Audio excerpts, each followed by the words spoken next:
दोस्तों जैसा कि आप सबको पता है कि हाल ही में कुछ टाइम पहले पाकिस्तान के कुछ आतंकवादियों ने हमारे देश के जम्मू कश्मीर के पहलगांव में एक टेररिस्ट अटैक करवाया था। और इस टेररिस्ट अटैक में दोस्तों हमारे भारत के लगभग 20 से 25 लोगों की मौत हो गई थी, उनकी जान चली गई थी।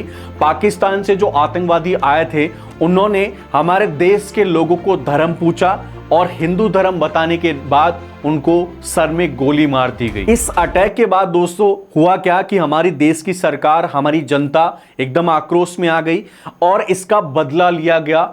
हमारी देश की आर्मी ने एक ऑपरेशन चलाया, ऑपरेशन सिंदूर। और इस ऑपरेशन को रन करने के बाद क्या हुआ कि हमारे देश की सेना ने पाकिस्तान के अंदर एक एयर स्ट्राइक करी और उन सभी आतंकवादियों को ठिकाने लगा दिया गया जिन्होंने हमारे देश के ऊपर अटैक किया था या फिर करवाया था। अब देखिए, इसका ऑफिशियली कोई सबूत नहीं है कि जिन लोगों ने अटैक किया था वो मारे गए, लेकिन उनसे रिलेटेड लोगों को इस एयर स्ट्राइक में मार दिया गया। अब दोस्तों इसके बाद क्या हुआ कि जैसे ही भारत ने एयर स्ट्राइक पाकिस्तान के ऊपर करी, पाकिस्तान ने इसका जवाब देने की कोशिश करी और पाकिस्तान ने अपनी जो फाइटर जेट्स हैं उनको बोला, अपनी सेना को बोला कि तुम भारत पे जाके अटैक करो और भारत को इसका सबक सिखाओ। अब जैसे ही दोस्तों भारत के ऊपर उनके जो पाकिस्तान के F-17 जो एयरक्राफ्ट हैं जो चाइना से उन्होंने खरीदे हैं, वो आते हैं भारत के ऊपर अटैक करने के लिए और उनको उनके ही भाषा में एक जवाब दिया जाता है और उनके लगभग 10 फाइटर जेट्स को मार के गिरा दिया जाता है। इसके अलावा पाकिस्तान ने और भी हरकतें करी। पाकिस्तान से कुछ मिसाइलें भारत के ऊपर फायर करी, कुछ ड्रोन्स फायर करे, लेकिन उन सबको भी हमारे देश के एयर डिफेंस सिस्टम S-400 ने, जो हमने रशिया से खरीदा है, उसने अच्छा खासा जवाब दिया और सभी मिसाइलों को और सभी ड्रोन्स को हवा में ही मार गिरा दिया। अब इस सब के बाद दोस्तों हुआ क्या कि पाकिस्तान की सरकार और पाकिस्तान की सेना बौखला गई और वो डर के माहौल में आ गई।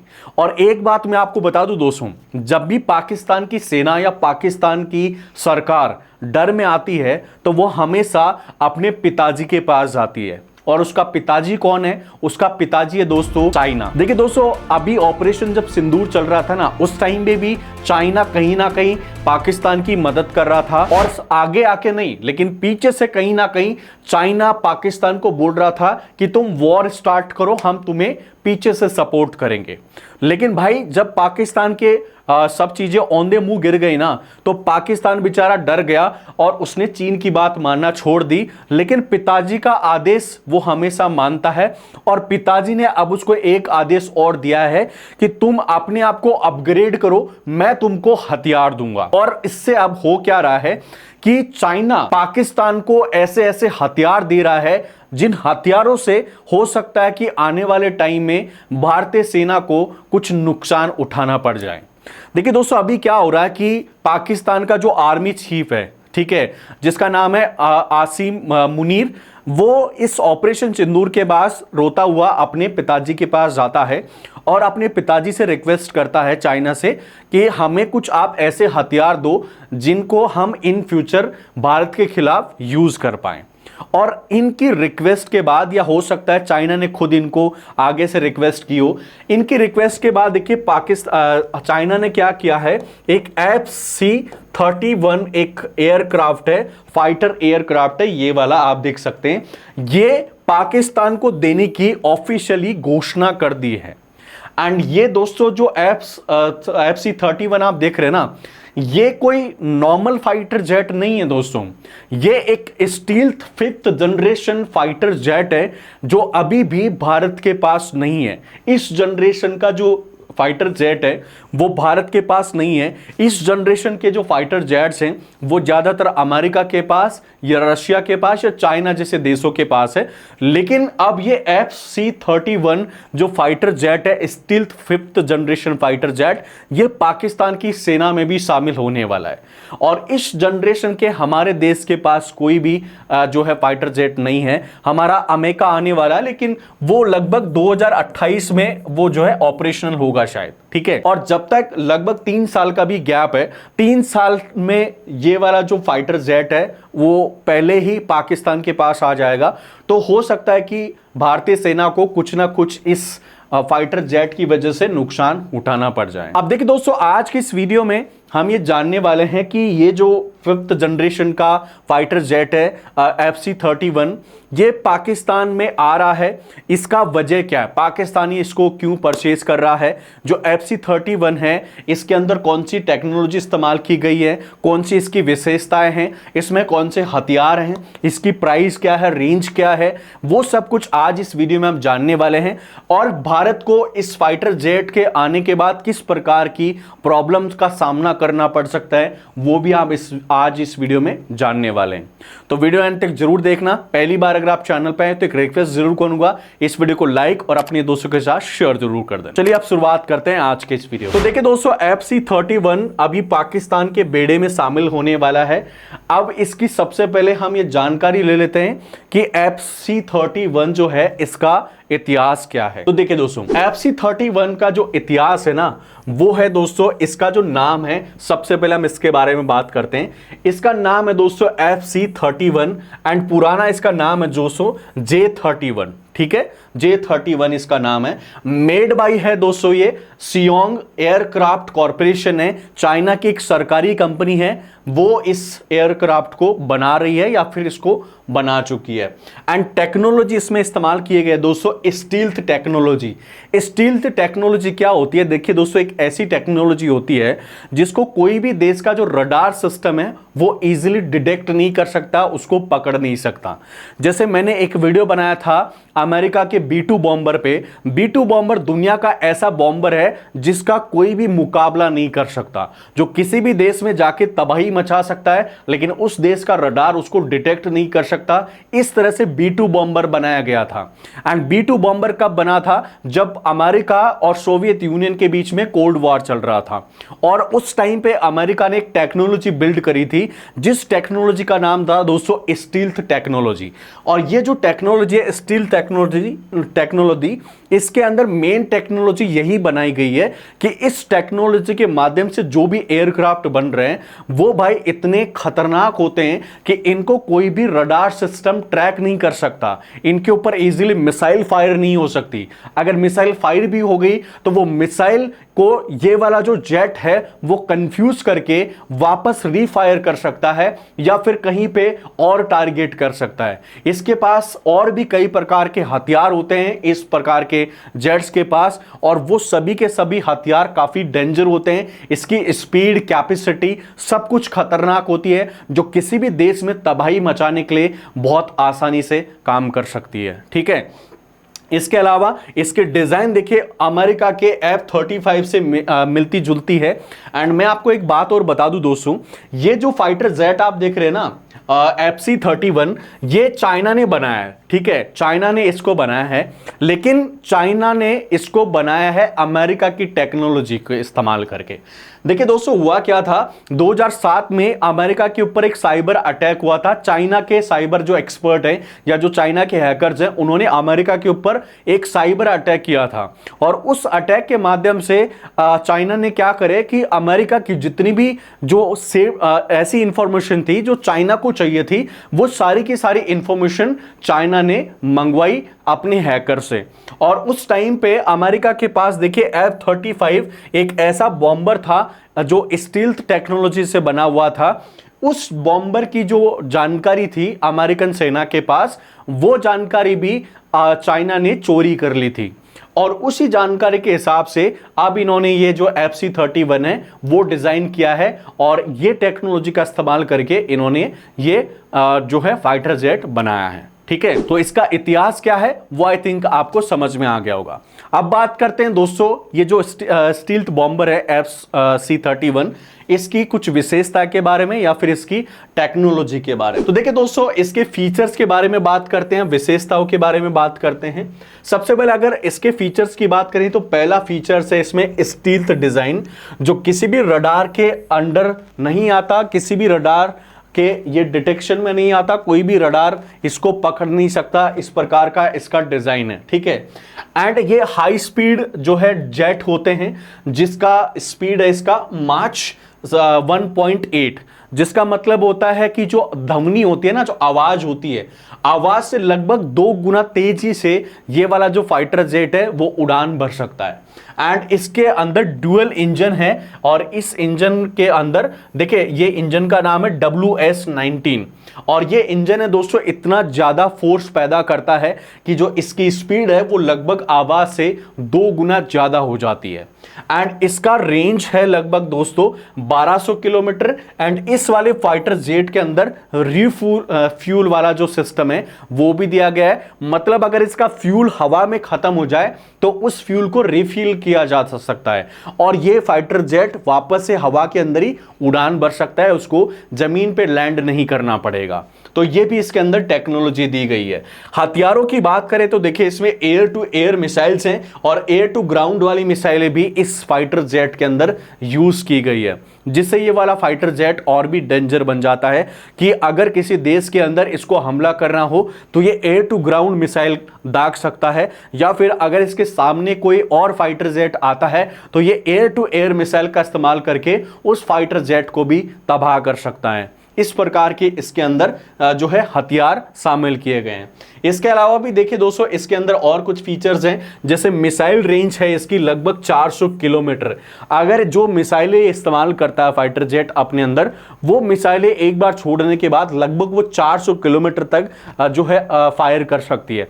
मतलब आप ये समझ लो कि जयपुर में अगर ये फाइटर जेट खड़ा होता है या फिर एयर में है तो ये लगभग दिल्ली से आगे अपनी मिसाइल को टारगेट कर सकता है। आप ये समझ लो कि कितनी दूरी से ये मिसाइल को टारगेट कर सकता है, लगभग 400 किलोमीटर जयपुर से सीधा दिल्ली को टारगेट कर लेगा ये, ठीक है। एंड इसका प्राइस है लगभग 200 यहां पे 70 से 85 मिलियन डॉलर, जो राफेल से भी काफी सस्ता है। ये जो चाइना के मोस्टली जेट होते हैं ना दोस्तों, वो अमेरिका से और रशिया से काफी सस्ते होते हैं, इनकी सबसे बड़ी खासियत होती है। लेकिन इनकी एक खासियत और है कि एंड टाइम पे ये जो है जवाब दे जाते हैं। जैसे अभी हुआ था कि पाकिस्तान के जो JF-17 जो फाइटर जेट है, J-16 फाइटर जेट है, वो हमला करने के लिए आए थे भारत के ऊपर, लेकिन उल्टा उनके ऊपर ही हमला कर दिया भारत ने, और उनको जो है मजा चखा के कुछ फाइटर जेट्स को गिरा दिया गया, लगभग 8 से 10 फाइटर जेट्स को गिरा दिया गया।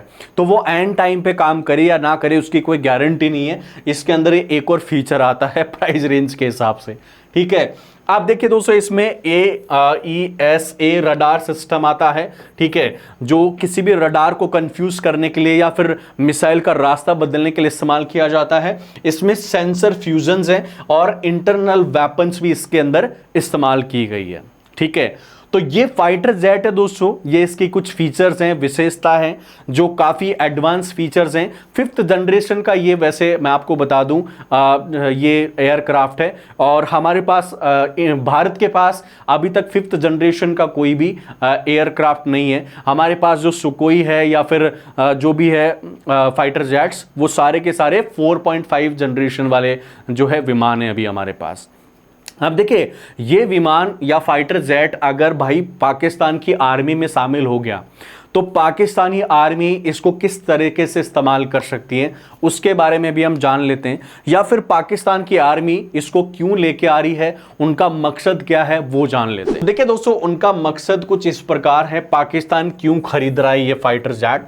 तो इनका मकसद कुछ इस प्रकार है कि पाकिस्तान ने एक प्रोजेक्ट रन किया है, और इस प्रोजेक्ट का नाम है दोस्तों अजाम, ठीक है।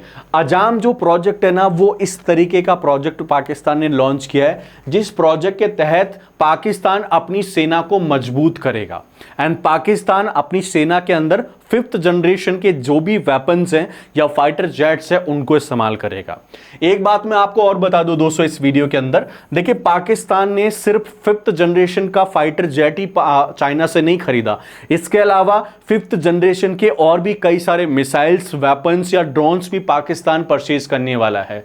ठीक है, तो काफी लंबी चौड़ी डील हुई है चाइना की और पाकिस्तान की, जिसके तहत पाकिस्तान चाइना के जितनी भी 5th जनरेशन के एडवांस मिसाइल हैं, ड्रोन सिस्टम्स हैं, वो सब कुछ खरीदने वाला है और उन सभी हथियारों को अलग अलग देशों के लिए या फिर भारत के लिए इस्तेमाल करने वाला है। ठीक है, तो ये इनका एक प्रोजेक्ट है, प्रोजेक्ट अजाम, जिसके तहत पाकिस्तान अपनी सेना को मजबूत करने वाला है।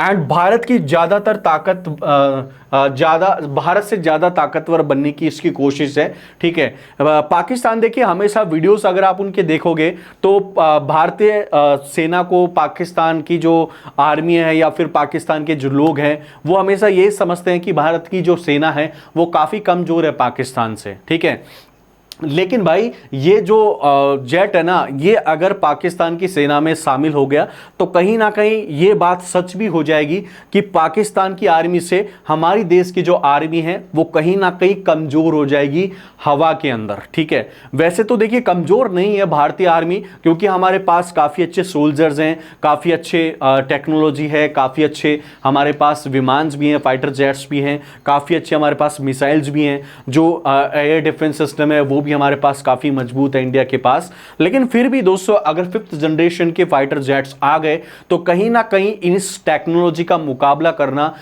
हमारे सुकोई जैसे विमानों के लिए थोड़ा मुश्किल हो जाएगा।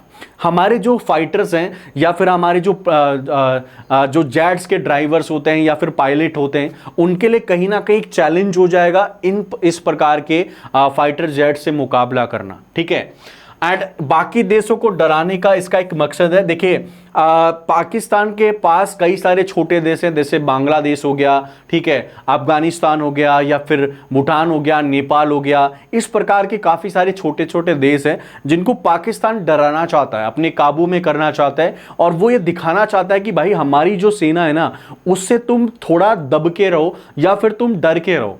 अगर तुमने मुंह उठाया या फिर तुमने आवाज उठाई तो हमारे पास ऐसे फाइटर जेट्स हैं जो तुम्हारे देश में घुस जाएंगे, तुमको पता नहीं चलेगा और तुम्हारे देश को तबाह करके वापस आ जाएंगे, तुम कुछ नहीं कर पाओगे। ठीक है, ये पाकिस्तान का मकसद है। इसके अलावा पाकिस्तान का मकसद है अपनी सेना का हौसला बढ़ाना। देखिए अभी जब भारतीय सेना ने पाकिस्तान के ऊपर हमला किया तो कहीं ना कहीं पाकिस्तान की सेना डर गई थी।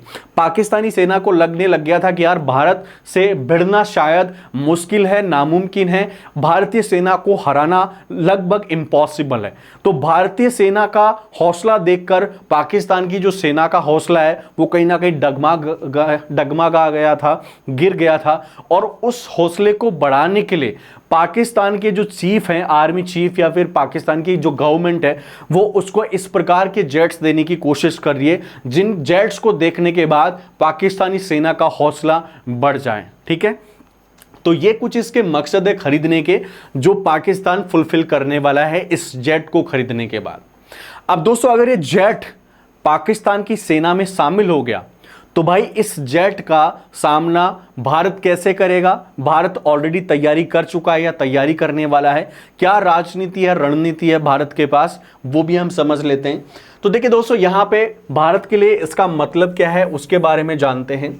देखिए भारत के पास सुकोई और राफेल जैसे अभी हमारे पास विमान है, और ये कहीं पे भी डाउट नहीं है कि ये सारे विमान एडवांस टेक्नोलॉजी वाले नहीं हैं, काफ़ी अच्छे और एडवांस टेक्नोलॉजी वाले ये सारे विमान हैं।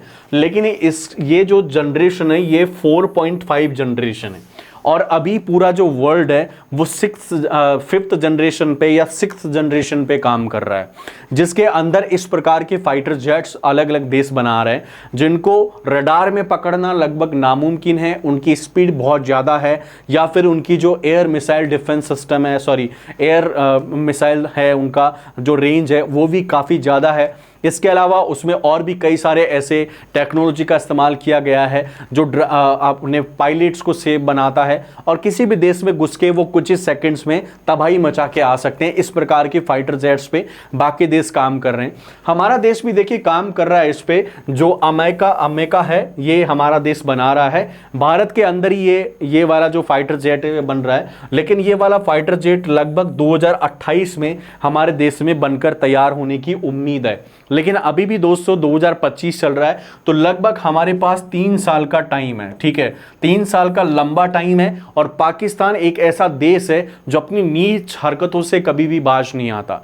पाकिस्तान हमेशा उंगली करता रहता है, भारतीय सेना को छेड़ता रहता है, भारतीय सेना को परेशान करता रहता है। और कभी ऐसा हुआ कि भारतीय सेना ज्यादा तंग होने के बाद अगर पाकिस्तान पे अटैक करती है, पाकिस्तान से लड़ने की कोशिश करती है, तो पाकिस्तान सबसे पहले यही हरकत करेगा कि इस प्रकार के फाइटर जेट्स को ट्रायल के तौर पे या किसी भी तौर पे पाकिस्तान भारत के ऊपर हमला करने के लिए जरूर भेजेगा। और उस टाइम हो सकता है कि हमारी भारतीय सेना को या फिर हमारे भारत को कुछ नुकसान उठाना पड़ जाए, क्योंकि इस जैसे फाइटर जेट्स को रडार में पकड़ना इम्पॉसिबल है, उन पे मिसाइल्स को टारगेट करना इम्पॉसिबल है, तो शायद वो कुछ नुकसान हमारे देश को पहुंचा सकते हैं। ठीक है, लेकिन एक 200 प्लस पॉइंट है कि हमारे पास ब्रह्मोस जैसी मिसाइलें हैं। और ये जो ब्रह्मोस जैसी मिसाइलें हैं दोस्तों, ये 5th जनरेशन हो या 6th जनरेशन हो, किसी भी प्रकार का कोई भी फाइटर जेट हो, उस फाइटर जेट को सबक सिखाने के लिए और उसको चकनाचूर करने के लिए भारत के पास ऑलरेडी है ब्रह्मोस जैसे मिसाइल। तो अगर भाई पाकिस्तान हरकत करता है इतनी गंदी कि वो भारत के ऊपर इस प्रकार के जेट्स को फायर करने के लिए भेजता है, तो फिर भारतीय सेना भी शायद ब्रह्मोस मिसाइल का इस्तेमाल करेगी और उन फाइटर जेट्स को बर्बाद करने के लिए ये मिसाइलें अच्छी तरह से जानती है कि क्या करना है उन जैसे फाइटर जेट्स का। अभी के आइडिया की बात करूं तो दोस्तों लगभग पाकिस्तान 40 से ज़्यादा इस प्रकार के फाइटर जेट्स खरीदेगा, जो एक काफ़ी अच्छी क्वांटिटी है। और इन सभी फाइटर जेट्स को या फिर जो विमान आने वाले हैं उन सबको जो भारतीय सीमा है उससे लगते एरिया में पाकिस्तान खड़ा करने वाला है या तैनात करने वाला है। और बाकी जो छोटे देश है उनकी सीमाओं पे भी पाकिस्तान इन सब फाइटर जेट्स को खड़ा करने वाला है या तैनात करने वाला है। ठीक है, तो ये दोस्तों सारी जानकारी थी पाकिस्तान के नए फाइटर जेट्स के बारे में। अब आप इस फाइटर जेट के बारे में क्या सोचते हैं, प्लीज आप हमें कमेंट करके बताना। पाकिस्तान के बारे में और उसके आर्मी के बारे में आपकी क्या सोच है, प्लीज वो भी कमेंट करके बताना। भारत को किस प्रकार से एक्शन लेना चाहिए, भारत को आगे क्या करना चाहिए, वो भी आप कॉमेंट करके बता सकते हैं, अपनी राय दे सकते हैं। आप प्लीज कॉमेंट करिएगा ताकि हमें पता चले कि किस प्रकार के कॉमेंट आप कर रहे हैं। एंड एक रिक्वेस्ट और करूंगा इस वीडियो के लास्ट में, देखिए अगर आपको वीडियो अच्छा लगा तो वीडियो लाइक और शेयर जरूर कर दीजिएगा। और मेरे साथ जुड़ने के लिए, इस प्रकार के और वीडियोस लगातार देखने के लिए चैनल को सब्सक्राइब करके बेल आइकन बटन को जरूर प्रेस करना। मैं मिलता हूं दोस्तों आपको नेक्स्ट वीडियो में एक नई जानकारी के साथ। आज के इस वीडियो को पूरा देखने के लिए, मुझे और मेरे चैनल को सपोर्ट और सब्सक्राइब करने के लिए आप सभी मेरे प्यारे प्यारे दोस्तों का मेरे दिल से बहुत बहुत धन्यवाद।